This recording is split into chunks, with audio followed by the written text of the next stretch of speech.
গতকাল জাতীয় পার্টির কেন্দ্রীয় কার্যালয়ের সামনে গণ অধিকার পরিষদের নেতাকর্মীদের উপর হামলার প্রতিবাদ নিয়ে হুলিয়া মিছিল বের করেছে গণ অধিকার পরিষদের নেতাকর্মীরা। আমরা এই মুহূর্তে দেখতে পাচ্ছি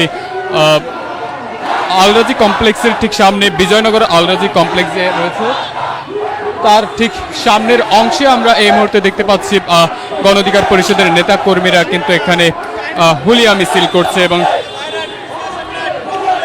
এই মিছিলে অংশ নিয়েছে। এই মিছিলে অংশ নিয়েছে গণ অধিকার পরিষদের নেতাকর্মীরা সহ তাদের অঙ্গ সংগঠন যেগুলো রয়েছে, ছাত্র অধিকার পরিষদ বা অন্যান্য তাদের অঙ্গ সংগঠনগুলো কিন্তু আমরা এই মুহূর্তে দেখতে পাচ্ছি তাদের এই প্রতিবাদ সমাবেশে অংশ নিয়েছে।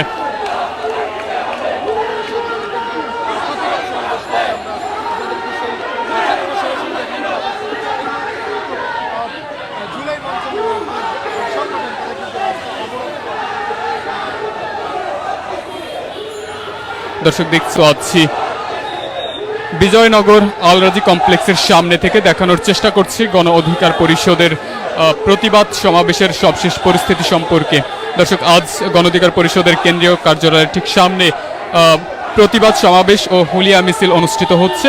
গতকাল গণ অধিকার পরিষদের নেতাকর্মীদের উপর হামলার প্রতিবাদে মূলত আজকের এই প্রতিবাদ সমাবেশ ও হুলিয়া মিছিল অনুষ্ঠিত হচ্ছে এবং গণ অধিকার পরিষদের যারা নেতাকর্মী রয়েছে সেই সাথে ছাত্র অধিকার, যুব অধিকার পরিষদ সহ সকল অঙ্গ সংগঠনের নেতাকর্মীরা কিন্তু এই মুহূর্তে তাদের এই প্রতিবাদ সমাবেশে অংশ নিয়েছে।